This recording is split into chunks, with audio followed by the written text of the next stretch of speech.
culture is being systematically eradicated by the world's most populous nation. The country which inspired Shangri-La today has one main hope. His name is Tenzin Gyatso, the 14th Dalai Lama of Tibet. I first met the Dalai Lama at a conference in 1984. I thought he was very funny, and he had a great laugh. I may go this way. My small garden.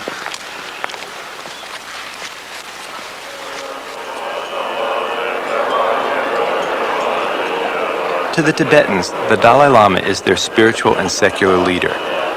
He is the 14th incarnation or reincarnation of Chenrezig, their deity of infinite compassion and mercy. The Dalai Lama has a keen mind with wide-ranging interests. He teaches the essence of Buddhism to hundreds of thousands of people. He lectures to the faculty of the Harvard Medical School on the nature of consciousness. In Tibetan, of course. He won the 1989 Nobel Peace Prize. He also likes to repair watches. The previous Dalai Lama have many old-fashioned of watch. So since my childhood, I always found these watch. Some are too old, not working properly, and also is partly by nature. As soon as I got something, I play toy. A few minutes I play, then try to open what is inside. So that's the way to learn something. Then later these days, that knowledge sometimes quite helpful. Some watch or some, you say, certain mechanic thing, if something wrong, then usually I can repair. So that I can save some money. Sometimes I satisfy. Sometimes instead of improving, sometimes make worse.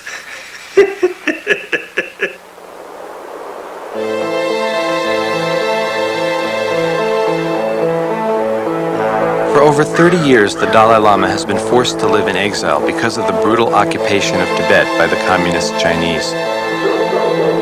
He lives today in a small refugee community nestled in the foothills of the Himalayas in northern India.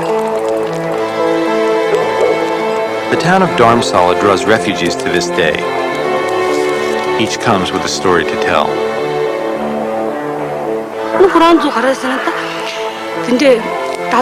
The Chinese army issued an announcement saying that young girls would be taught medical and nursing skills if they joined. We'll give you and your parents many privileges, the announcement said. So, for that reason, I enlisted in January 1983. I was only 14 years old. When I first arrived, I was told that my most important responsibility was to fulfill every wish of my superior officers. That night, several Chinese officers began ripping off my clothes. I couldn't make them stop. Then I was raped by 3 officers. There were 12 girls like me, and on any one night, each girl would have to sleep with 3 or 4 Chinese officers. The horror began in 1950, when the newly formed People's Republic of China invaded Tibet, nearly doubling their landmass. The Chinese wanted the natural resources, they wanted the wealth, and they wanted to control the high ground of Asia. They said they were liberating Tibet from imperialist forces. Because of Tibet's isolation and nonviolent Buddhist ideals, the 6 million Tibetans were easily overrun.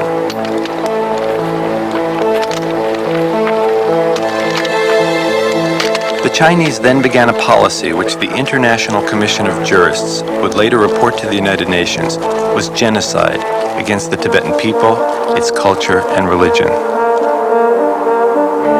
Tibet was thrown into turmoil. The people responded by calling upon the teenage Dalai Lama to take control of the country as the head of state. How old were you when that happened? Oh, 16, I think. 16. It's a very young age to take over a nation Oh that's yes, being threatened. oh yes, no doubt, no doubt. Even the previous Dalai Lama, when he took the full responsibility, about 18 years age. My case, younger. For more than 8 years, the Dalai Lama tried to protect his people from the Chinese onslaught. Then you see, things getting worse and worse. Then 1959, around January and February, things really become, you see, tense. And finally, it was certain now things definitely become out of my control.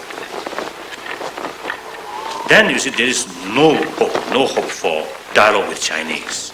So there is no other alternative except, you see, escape.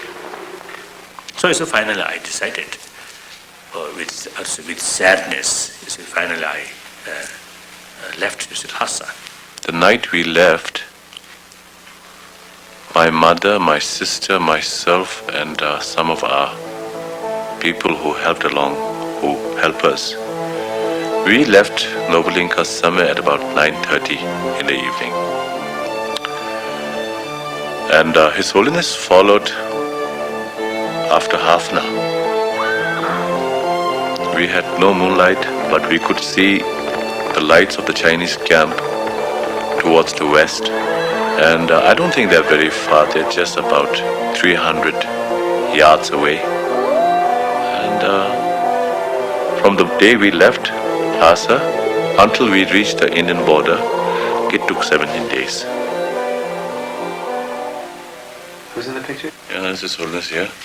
Okay, that's me. Then the group. How old are you in that picture? I was going to be 13.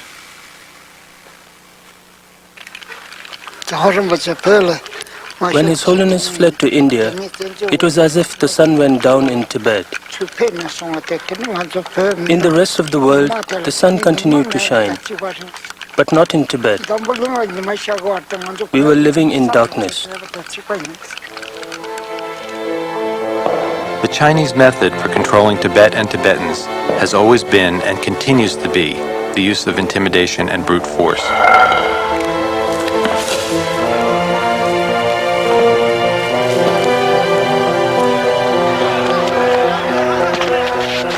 The Chinese themselves, they are losing the self-confidence. So when you see people who lost their self-confidence and the reason, then you see they only rely on using force. So this is a sign of weakness. Your Holiness, do you hate the Chinese? No, almost none. But sometimes I lose some temper, but almost none, any hatred feeling. And instead, you see, afterward, I get more concern, more compassion towards them. And in my daily prayer, there's some certain practices we call the exchange or take and give. My positive mental thought is give them through imagination. Take their ignorance and their suffering, their anger, their hatred. Take it into myself. So that kind of practice I seriously do. The flood of refugees continues to this day. They risk their lives escaping from Tibet so that they can freely practice their Buddhist religion, help maintain their culture, and be near their cherished leader, the Dalai Lama.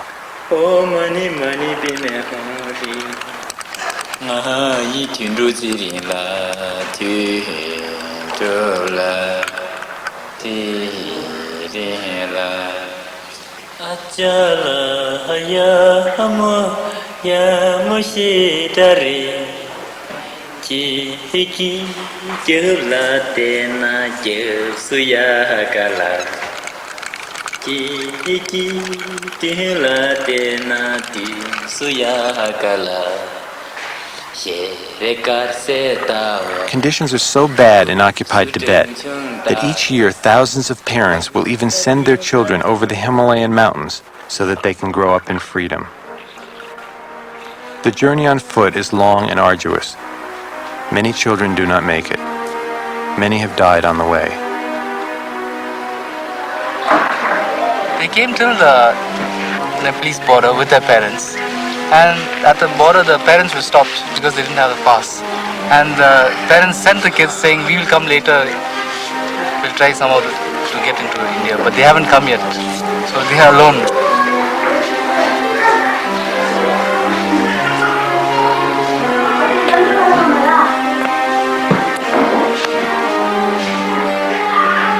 She's 12.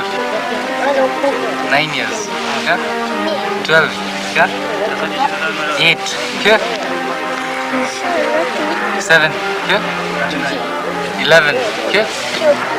10. That one had a frostbite. Yeah.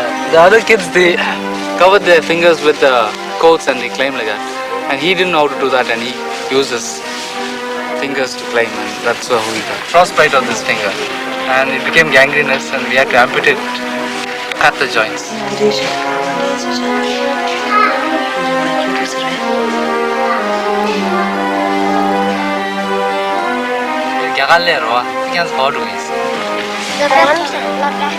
is school in Dharamsala. Are they happy about that? So they're happy. He says this fellow is not very happy. He's saying.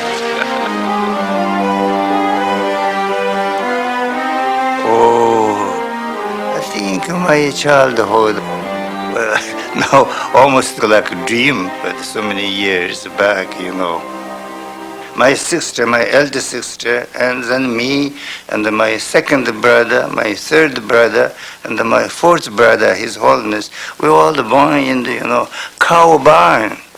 So in the Tibetan custom, we think you give a birth, then you should go to the, straw house or, straw room, or go to the cow barn because you make mass. That's right. I remember the day in 1933 when His Holiness the 13th Dalai Lama passed away. His precious body was embalmed and placed in state facing south in the Potala Palace in Lhasa. One day, we went to pray before his venerable body and were startled to find that the Dalai Lama's head had turned itself and was now facing to the northeast. A year and a half later, the Regent of Tibet led us on a journey 10 days south of Lhasa to a sacred lake known for auspicious visions. For days we fasted and prayed and observed the lake. We stared into the water until miraculously a vision appeared of a 3-story temple with a gold roof. To the east stood a small peasant farmhouse with unusual blue eaves. These and other auspicious signs all pointed northeastward. So parties consisting of high lamas and reincarnated beings set out in that direction. After months of travel and inquiry, we found a house such as had appeared in the regent's vision.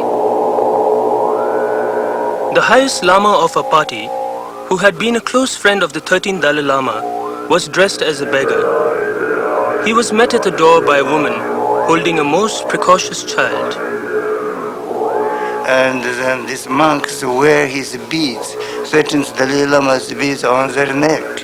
And they come to the doorway and said, please help us, give us some food. And my mother carried this little child on the arm. And this child hold this, clothes, said, do you remember me? And his little hands went to his neck and here and pulled out his prayer bead. This is mine. Why you keep it? This is mine, talk such a thing like that. And my mother said, what happened to this child? Something is wrong. But you don't do this such a thing. Then this old man is cried, then almost come to, hug this child. Several weeks later, we returned to the house. The lamas spread out, among other things, a rosary, a walking stick, and a drum which had belonged to the 13th Dalai Lama. Next to each, they placed a more ornate copy. Without hesitation, the divine child gathered the Dalai Lama's things, his things, and disdained the fancier copies. We turned and stared at each other with tears in our eyes, scarcely able to breathe. The Dalai Lama had been reborn and was looking at us through the eyes of this remarkable child. Few occasions in dream I remember some is my previous lives, but these are mysterious. I'm wondering whether it's worthwhile to discuss. I don't know. So is past is past. For me, I don't consider His Holiness as a brother, in the sense that, when His Holiness is recognized as the Dalai Lama, he is taken from the family and he stays up in the Potala. It's a very different thing from an ordinary brother in an ordinary family.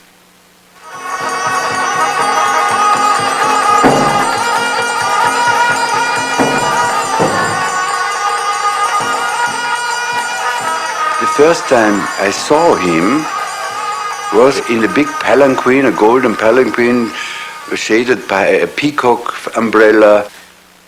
And then he looked very curiously out of the window at me. He was carried by 36 people and everybody was lying down. Nobody dared even to look up at him. Our friendship began very late.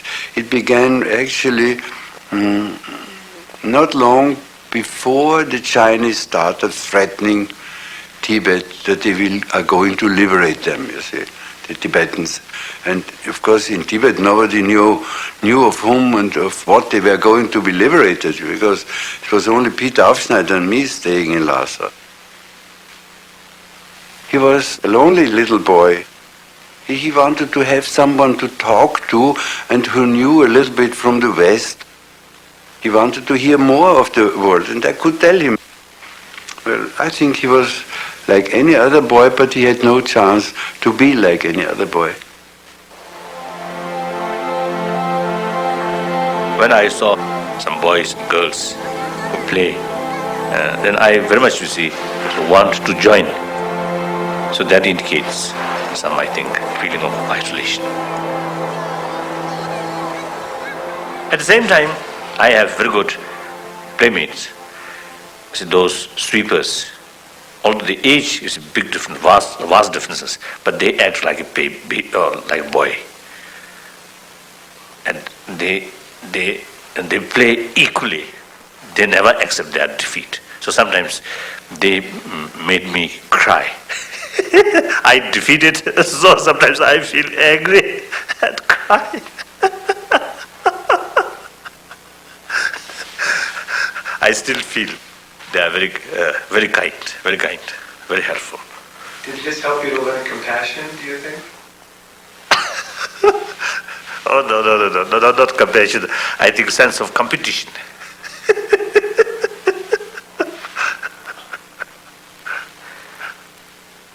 The people who were concerned, who were supposed to look after him, who were his teachers, I think they were rather strict with him.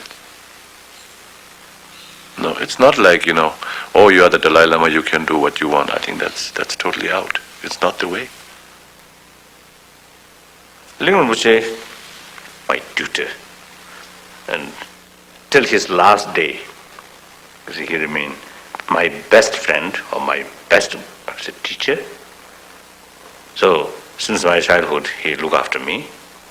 Very kind. But at the beginning, when I was very young, he never smiled to me. He never showed smile. So I'm a little bit afraid. I think now I realize he acts, I think, as a good teacher. A little bit scared to me. Strict. In 1983, Ling Rinpoche died in Dharamsala, India. 2 years later, his reincarnation was found in the Tibetan children's village, just a half a mile away from where he died.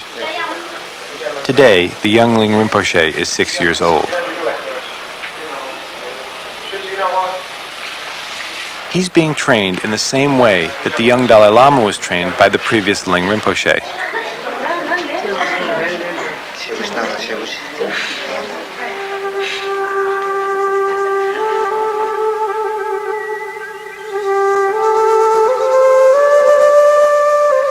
Throughout his childhood, the Dalai Lama was schooled in the rigors of Tibetan Buddhism.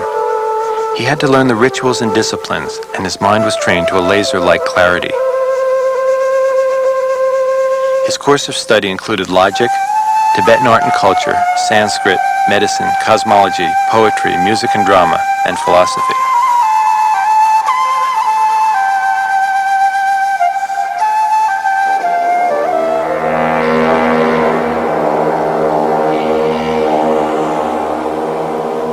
At the end of nearly 2 decades of education, he took his oral exams for the Geshe degree, equivalent to a doctorate of philosophy. For these exams, he had to debate with the most learned scholars of the day in front of 20,000 monks. His performance was remarkable. It was all the more extraordinary because for 8 years leading up to his exams, he had to divide his time between his strenuous religious training and leading a nation living under occupation. One of his first actions as head of state was to confront his enemies directly. He went to China to meet with Mao and Zhou Enlai.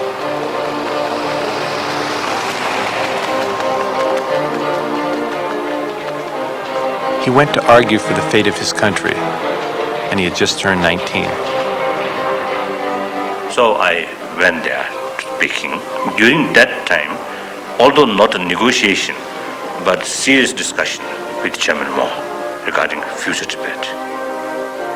I very much have to say anxious, but an actual discussion with Chinese leaders, especially Chairman Mao, outwardly, things not difficult.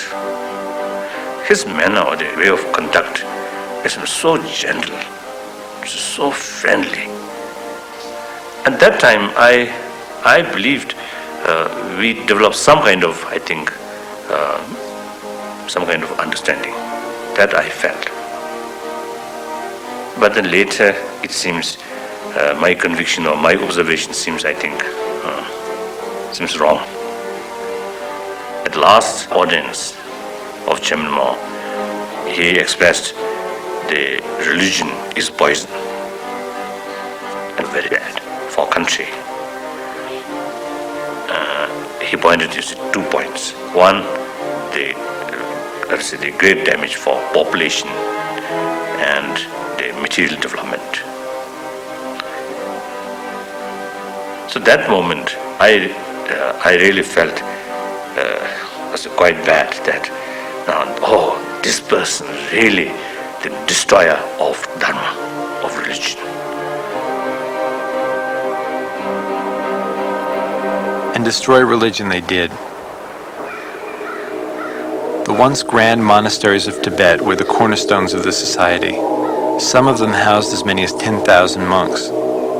They were Tibet's schools and universities. They were its libraries and medical centers. Over 95% of the 6,000 monasteries, temples, and shrines have been destroyed by the communist Chinese. They've been pillaged and are now in ruins.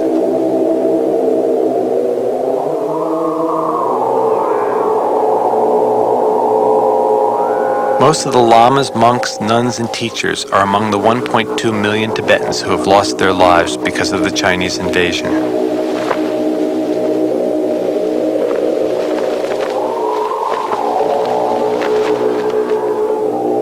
This ancient tradition, which the communist Chinese are trying to eradicate in Tibet, is based on an individual training his or her mind to understand the deepest levels of existence.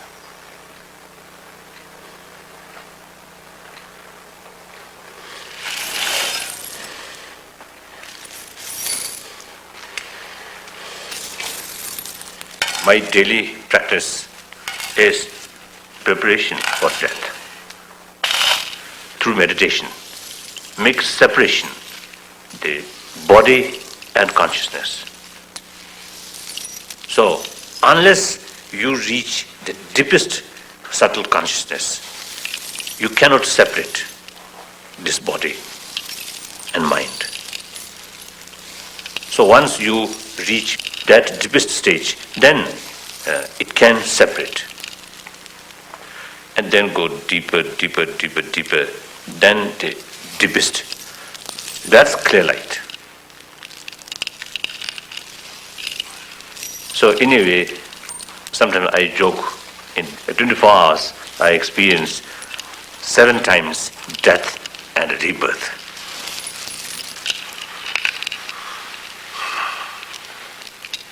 And then when the actual death happens, then you see, this practice becomes very useful.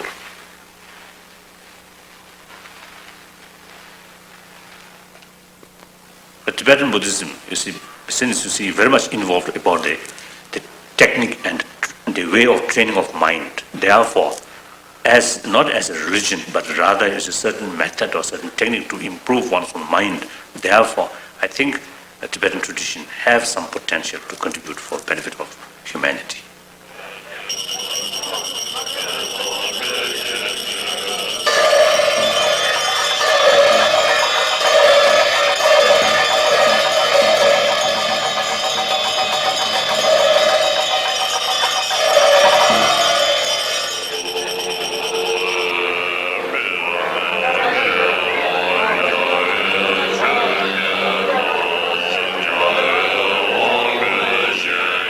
Today, Tibetan Buddhism can only be freely practiced outside of Tibet.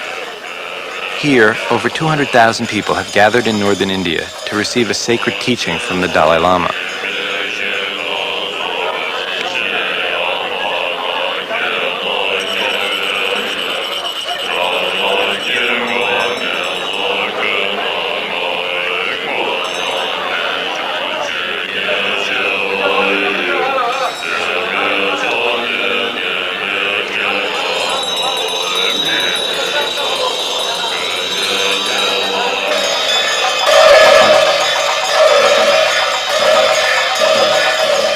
The initiates take vows to gain enlightenment. They do it not for themselves, but in order to help others.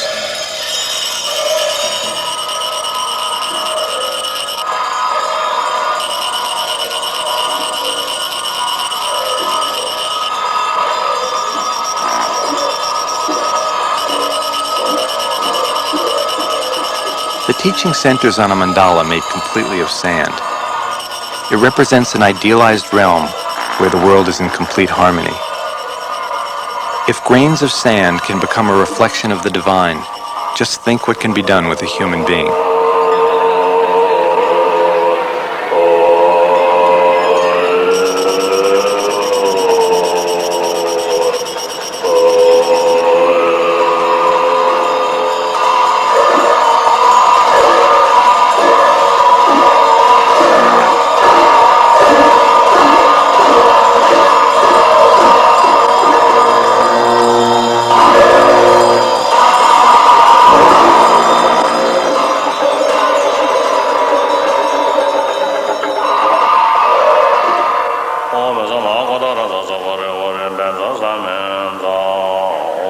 By visualizing the mandala with the proper motivation, the initiate can begin the journey to a tranquil understanding that's known as enlightenment.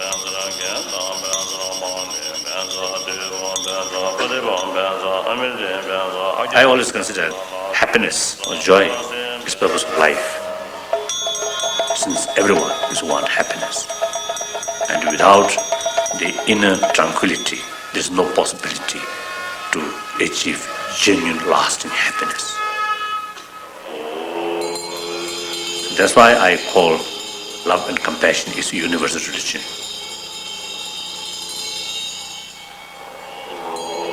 One's own happiness and joy depend on others. So therefore, in order to achieve one's own happiness, you should take care. You should serve other people. If you create more happiness on other people, then ultimately you get the benefit.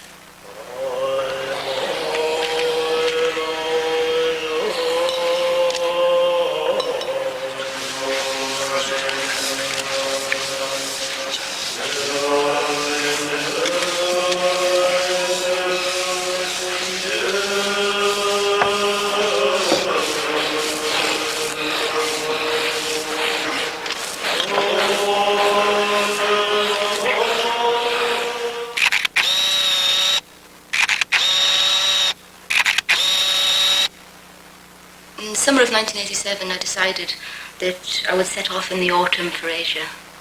I bought a one-way ticket to Pakistan, packed a rucksack, had a few injections, and decided to see what happened. When I first decided to go to Tibet, I expected to see Buddhists and temples. I had this idealistic picture of easygoing and nice people. We travelled south to a place called Gyatso, and I was walking along the street and I saw a Chinese soldier came cycling down the road the opposite direction, and he saw me and he swerved across the road and jumped off his bike and started gabbling in Chinese and pointing at me, and I thought, what have I done? You know, I didn't understand any Chinese and I was by myself, and he was pointing and pointing at me, and I'm thinking, what is it? And all these Tibetans started to gather around, and they were pointing at me and they were going, Dalai Lama, Dalai Lama. What's happening? And I looked down and they were all pointing at my t-shirt, and it slowly dawned on me that they thought that Sergeant Bilko was the Dalai Lama. They both got glasses on, and but he wouldn't have it. He got more and more angry, and more Tibetans came, and he tried to pull it off, and in the end I said, look, I've got nothing underneath, and I lifted it up. And he went, oh, and he crossed my hands across the chest so that no one could see this t-shirt that he found so offensive. And I thought it was funny, but it was also quite frightening, so I wanted to laugh, and I thought if I do laugh he might do something awful. The Chinese searched my room and found religious books and a photograph of His Holiness. For that reason, I spent a year in prison.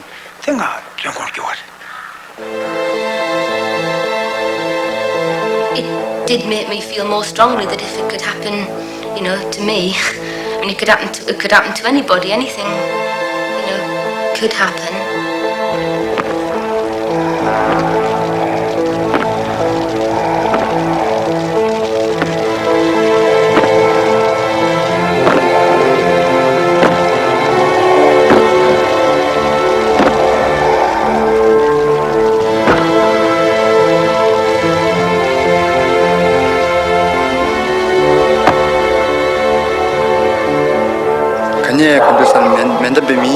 The Chinese fired on the demonstrators randomly, and I was hit by a bullet on my wrist, and it came out the other side.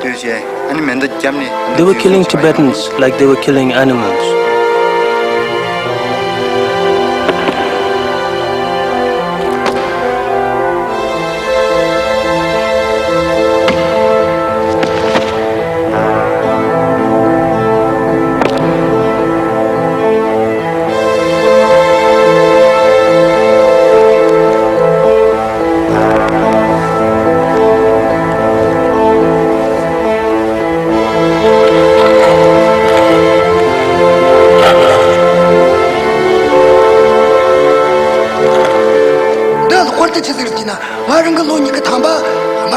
I worked for the Chinese Communist Party in Tibet for 20 years. I worked for the Internal Police and for 6 years in the Security Bureau. I have seen the Chinese use many methods to torture Tibetans. I have made a list of 33.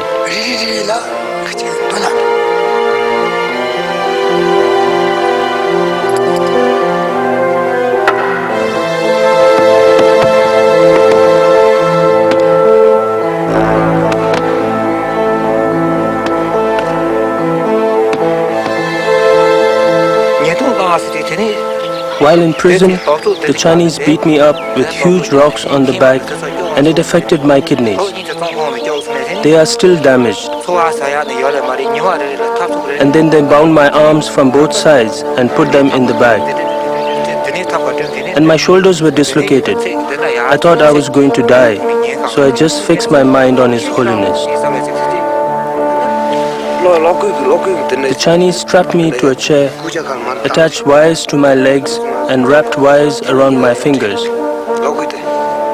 Then they would flip a switch, and my whole body would jump off the chair from the pain. My brother-in-law and I were arrested together and marched around in front of our village. Then the Chinese shot him in the head, and his blood splattered all over me.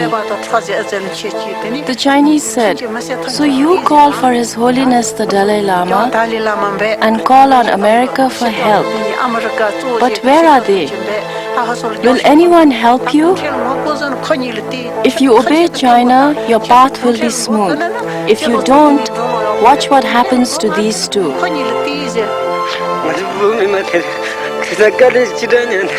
The Tibetan people are suffering immeasurably under the Chinese. Countless beatings and killings.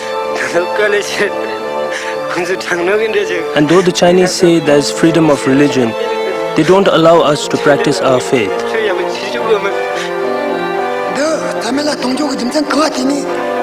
These tortures are given to those Tibetans who express strong nationalist feelings.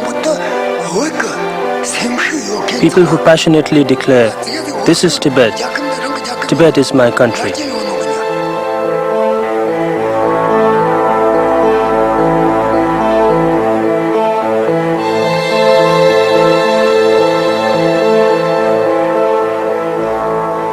Now, at this moment, the most, the serious thing is two things happening. The immeasurable, unthinkable human right violation. There's a torture, beating, the killing, and then the population transfer. On the other hand, it's very, very restricted policy about birth control. So therefore, there is real danger. So my friend called this, the Chinese policy is something, the final solution. So things are really serious.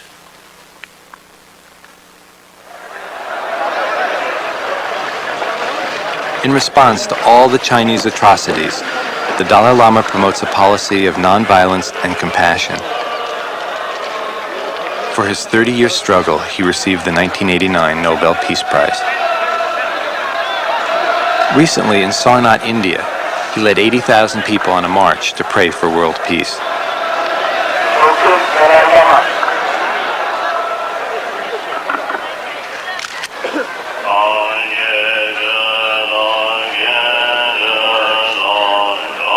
Now, His Holiness's power, it's moral power, which the world used to have before, but right now it's overshadowed by political power. And whatever he does, it's based on goodness of maximum number of human beings. So it's based on altruism. Do I make a sense? Yeah. And other political leaders, they're not motivated by the same thing? I don't rule out the possibility, but it's pretty hard to see thing. Yeah, I don't rule out the possibility, but I don't see it. After the peace march, people gathered around to pray and make offerings to the spot where he had sat. To them, it had become holy ground.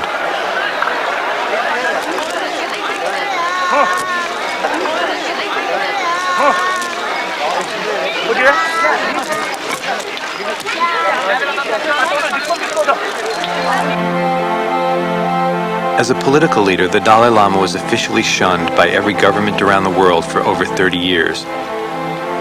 Recently, the newly elected president of Czechoslovakia, Václav Havel, recognized the Dalai Lama as the legitimate leader of Tibet. He did this within 13 hours of taking office. A few weeks later, the Chinese canceled lucrative contracts with the Czechs. Because of China's size and power, governments are reluctant to do anything to challenge China's actions in Tibet. This conspiracy of silence allows China to continue its destruction of the Tibetan culture, religion, and people. So at this moment, actually we are really passing through most difficult, period. So the only our hope is relying on outside world and people from free country. That's our only, source of hope. In 1991, despite orchestrated Chinese pressure and over strenuous State Department objections, the Congress of the United States finally invited the Dalai Lama to address its members.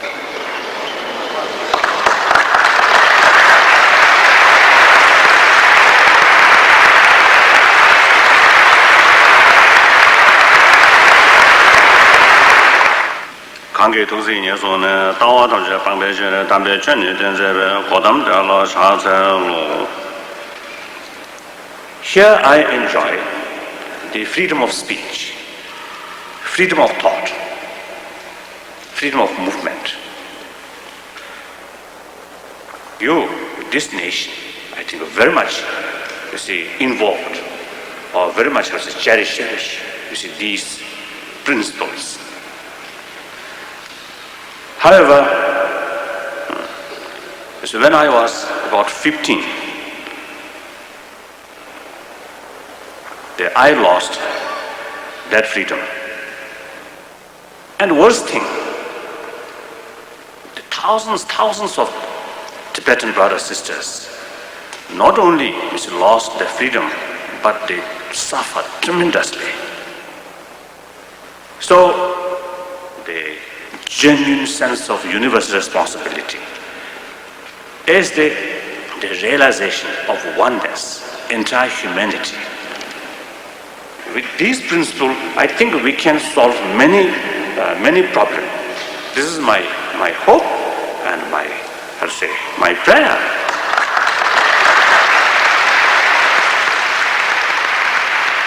Meanwhile, across town at the Department of State, I spoke to the head of the China desk.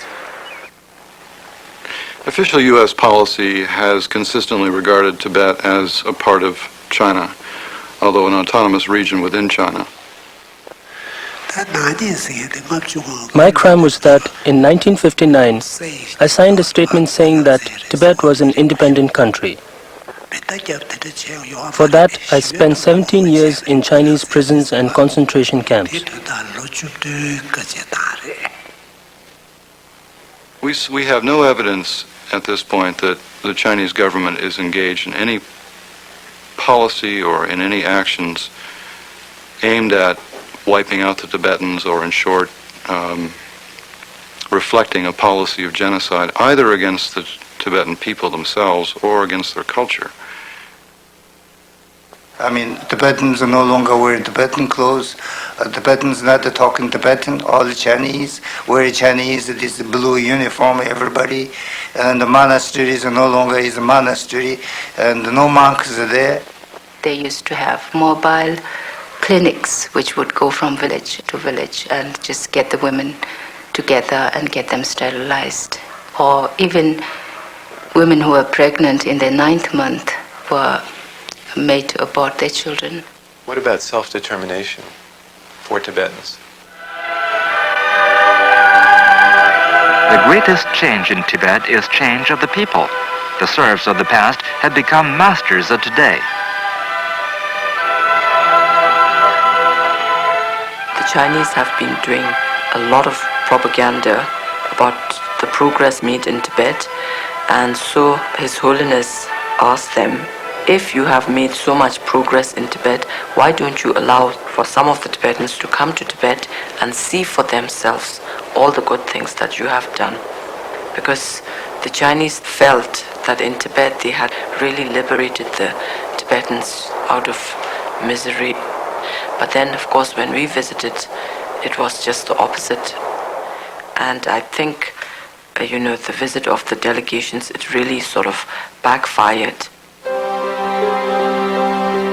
Everywhere we went, we were completely mobbed, and the people would all come to us because we were being sent by His Holiness, and of course knowing that I was His Holiness's sister, they would come and ask for blessings.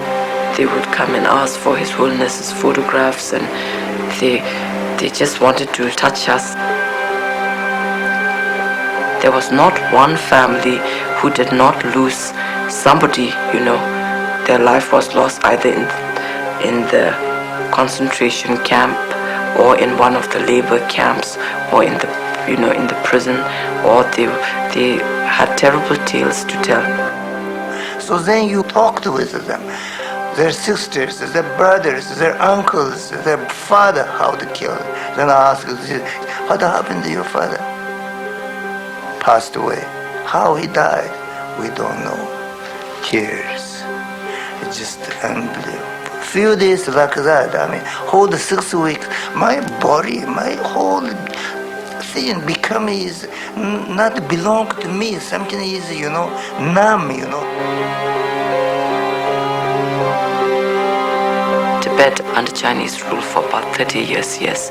That's when we went, and I think the situation was worse than what it was before. Maybe Tibet was backward, but then we were happy and we had enough to eat and enough to wear, yes, for the people. But then under 30 years of Chinese rule, and I think each time I talk of what I saw in Tibet, I have to be in tears.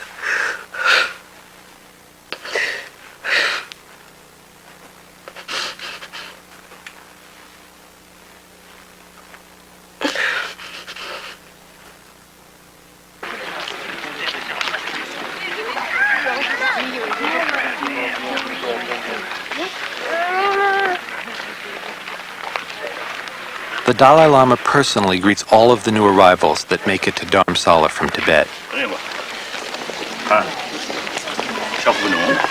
He offers them words of encouragement. To some, he offers guidance. To all, he gives a prayer and a blessing.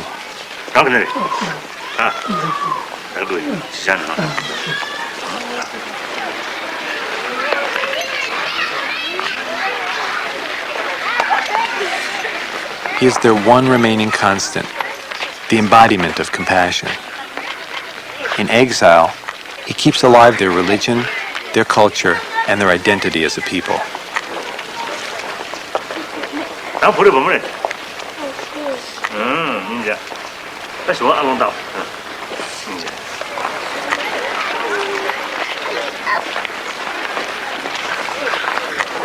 He is the source of their hope. For many, the brief moment of meeting him is the high point of their lives.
Basically, as a Buddhist practitioner, the main purpose of life is serving or helping or at least contribute some happiness to others, including animals, insects.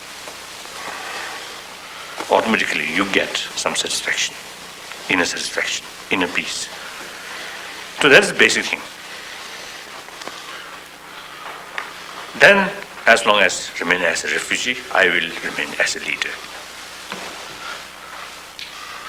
And then when we gain our freedom, our right, I will be no more as a leader, remain as a ordinary Buddhist monk, simple Buddhist monk.